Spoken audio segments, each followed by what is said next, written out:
Colección de cuentos de terror. El extraño. Infeliz es aquel a quien sus recuerdos infantiles solo traen miedo y tristeza.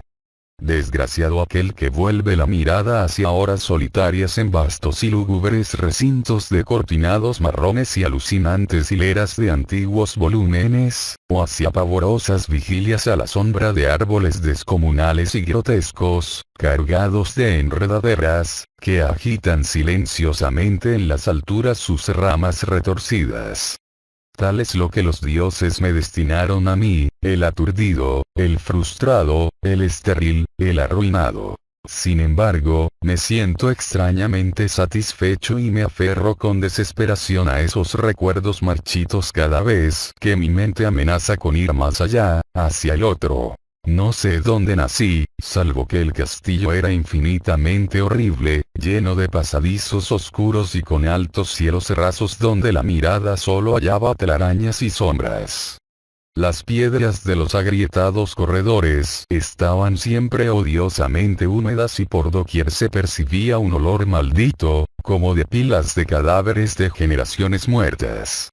Jamás había luz, por lo que solía encender velas y quedarme mirándolas fijamente en busca de alivio. Tampoco afuera brillaba el sol, ya que esas terribles arboledas se elevaban por encima de la torre más alta. Una torre negra, sobrepasaba el ramaje y salía al cielo abierto y desconocido, pero estaba casi en ruinas y solo se podía ascender a ella por un escarpado muro poco menos que imposible de escalar. Debo haber vivido años en ese lugar, pero no puedo medir el tiempo. Seres vivos debieron haber atendido a mis necesidades. Sin embargo, no puedo rememorar a persona alguna excepto yo mismo, ni ninguna cosa viviente salvo ratas, murciélagos y arañas, silenciosos todos.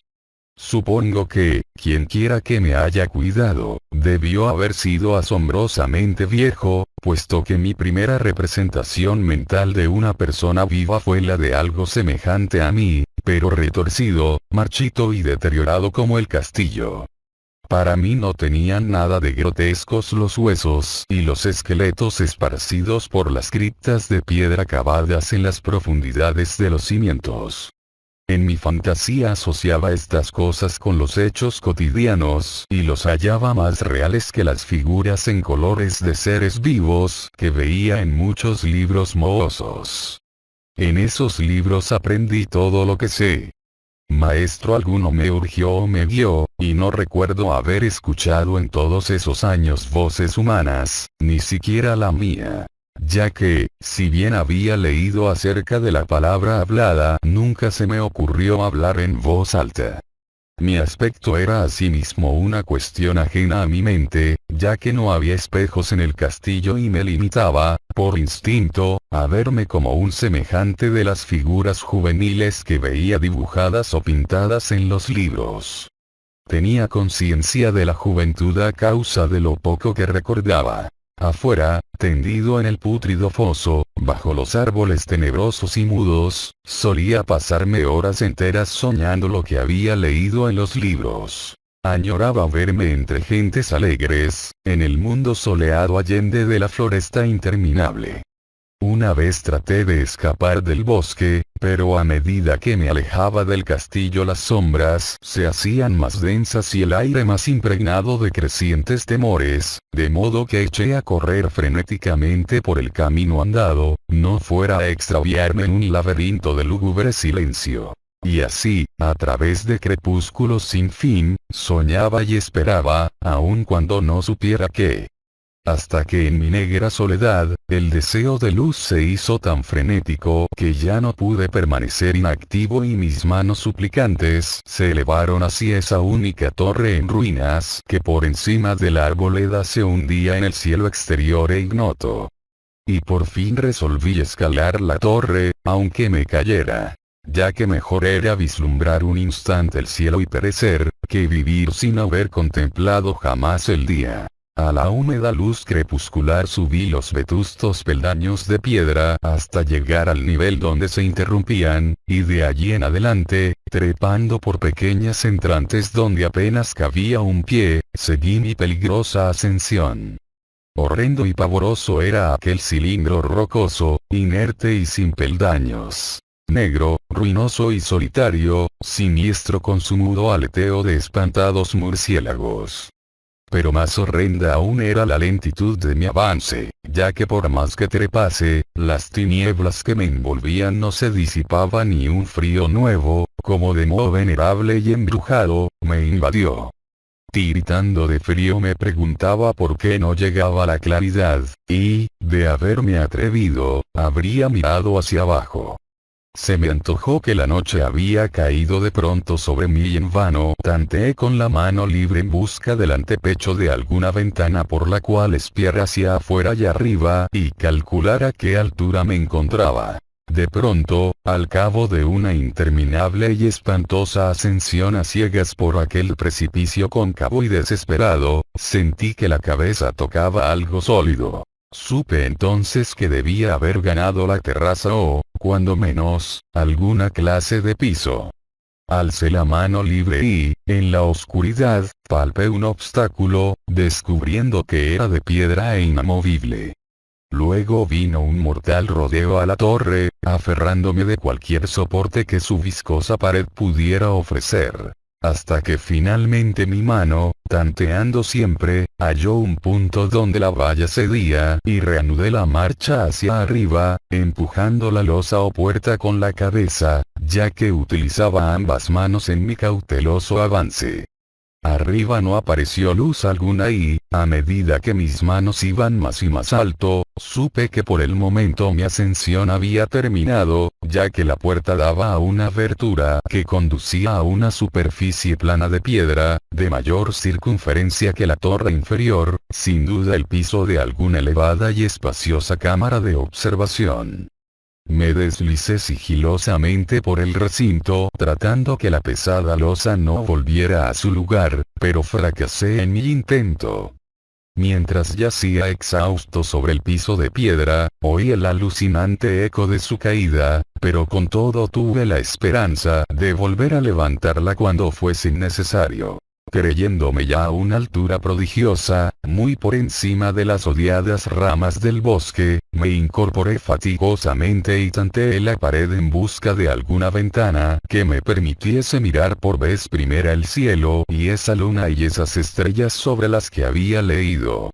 Pero ambas manos me decepcionaron, ya que todo cuanto hallé fueron amplias estanterías de mármol cubiertas de aborrecibles cajas oblongas de inquietante dimensión. Más reflexionaba y más me preguntaba qué extraños secretos podía albergar aquel alto recinto construido a tan inmensa distancia del castillo subyacente. De pronto mis manos tropezaron inesperadamente con el marco de una puerta, del cual colgaba una plancha de piedra de superficie rugosa a causa de las extrañas incisiones que la cubrían. La puerta estaba cerrada, pero haciendo un supremo esfuerzo superé todos los obstáculos y la abrí hacia adentro. Hecho esto, me invadió el éxtasis más puro jamás conocido. A través de una ornamentada verja de hierro, y en el extremo de una corta escalinata de piedra que ascendía desde la puerta recién descubierta, brillando plácidamente en todo su esplendor estaba la luna llena, a la que nunca había visto antes, salvo en sueños y en vagas visiones que no me atrevía a llamar recuerdos. Seguro ahora de que había alcanzado la cima del castillo, subí rápidamente los pocos peldaños que me separaban de la verja. Pero en eso una nube tapó la luna haciéndome tropezar, y en la oscuridad tuve que avanzar con mayor lentitud. Estaba todavía muy oscuro cuando llegué a la verja, que hallé abierta tras un cuidadoso examen, pero que no quise trasponer por temor a precipitarme desde la increíble altura que había alcanzado. Luego volvió a salir la luna.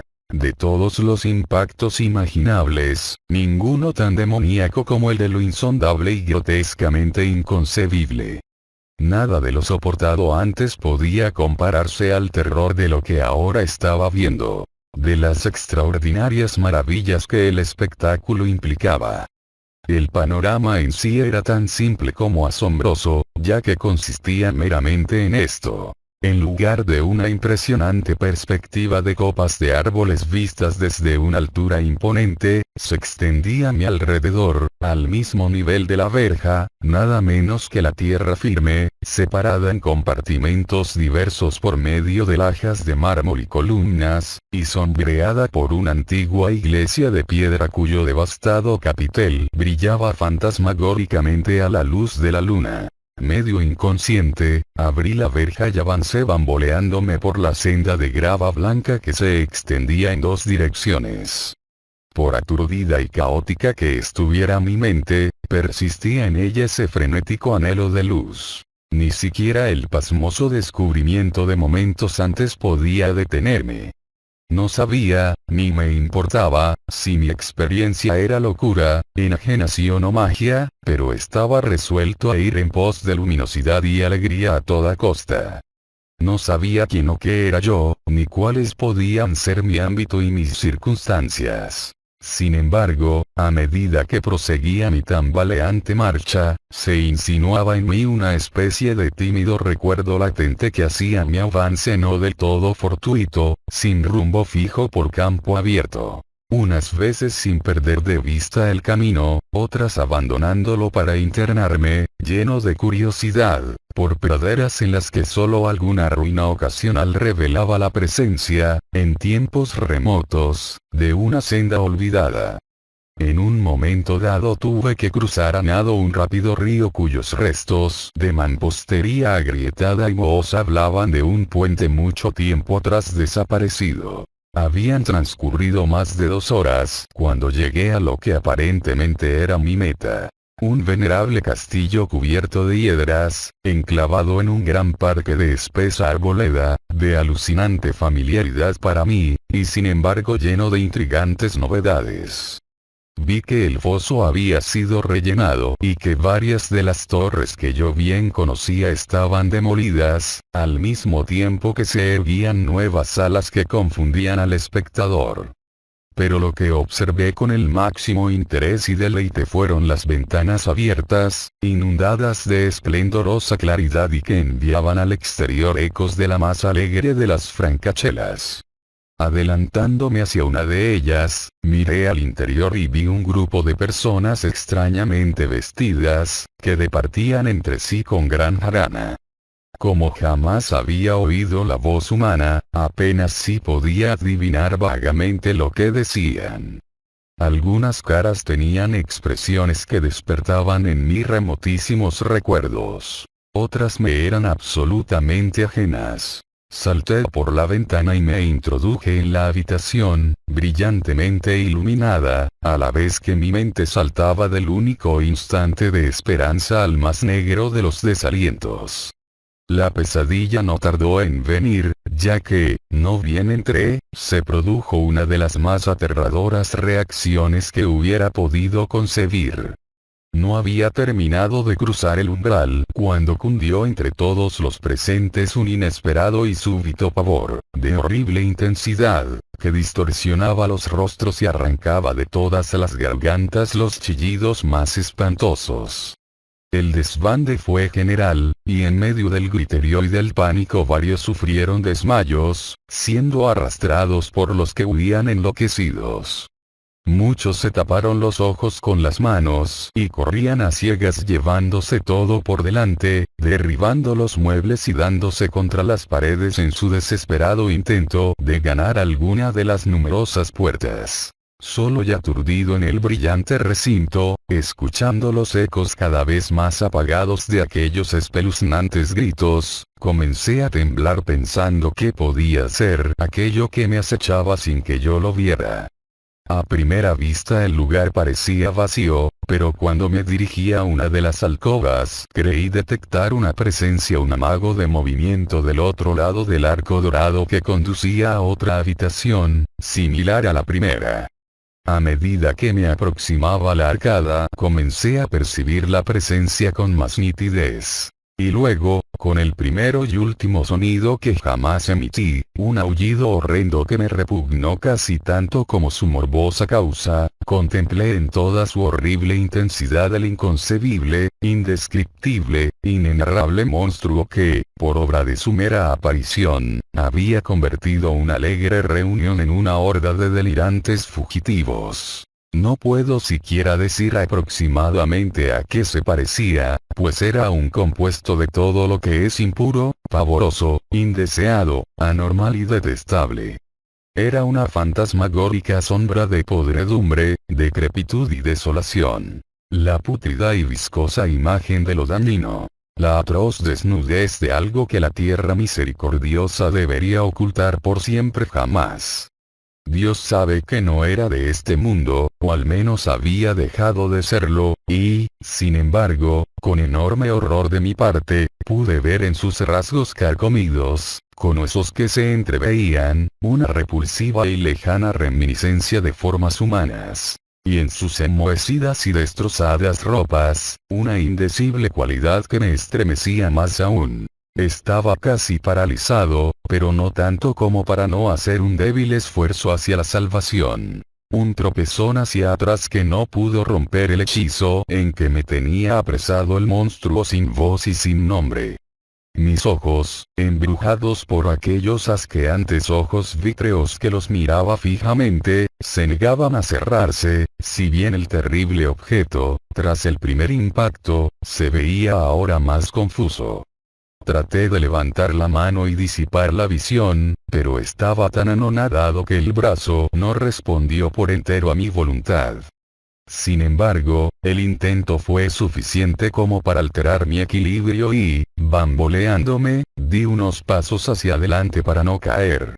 Al hacerlo adquirí de pronto la angustiosa noción de la proximidad de la cosa, cuya inmunda respiración tenía casi la impresión de oír. Poco menos que enloquecido, pude no obstante adelantar una mano para detener a la fétida imagen, que se acercaba más y más, cuando de pronto mis dedos tocaron la extremidad putrefacta que el monstruo extendía por debajo del arco dorado. No chillé, pero todos los satánicos vampiros que cabalgan en el viento de la noche lo hicieron por mí, a la vez que dejaron caer en mi mente una avalancha de anonadantes recuerdos. Supe en ese mismo instante todo lo ocurrido. Recordé hasta más allá del terrorífico castillo y sus árboles. Reconocí el edificio en el cual me hallaba. Reconocí, lo más terrible, la impía abominación que se erguía ante mí, mirándome de soslayo mientras apartaba de los suyos mis dedos manchados. Pero en el cosmos existe el bálsamo además de la amargura, y ese bálsamo es el olvido. En el supremo horror de ese instante, olvidé lo que me había espantado y el estallido del recuerdo se desvaneció en un caos de reiteradas imágenes. Como entre sueños, salí de aquel edificio fantasmal y execrado y eché a correr rauda y silenciosamente a la luz de la luna. Cuando retorné al mausoleo de mármol y descendí los peldaños, encontré que no podía mover la trampa de piedra.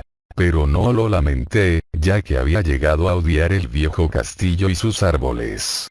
Ahora cabalgo junto a los fantasmas, burlones y cordiales, al viento de la noche, y durante el día juego entre las catacumbas de Nefre-Ka, en el recóndito y desconocido valle de Adot, a orillas del Nilo. Sé que la luz no es para mí, salvo la luz de la luna sobre las tumbas de roca de Neb, como tampoco es para mí la alegría, salvo las inominadas fiestas de Nitocris bajo la gran pirámide. Y, sin embargo, en mi nueva y salvaje libertad agradezco casi la amargura de la alienación. Pues aunque el olvido me ha dado la calma, no por eso ignoro que soy un extranjero. Un extraño a este siglo y a todos los que aún son hombres. Esto es lo que supe desde que extendí mis dedos hacia esa cosa abominable surgida en aquel gran marco dorado. Desde que extendí mis dedos y toqué la fría e inexorable superficie del pulido espejo.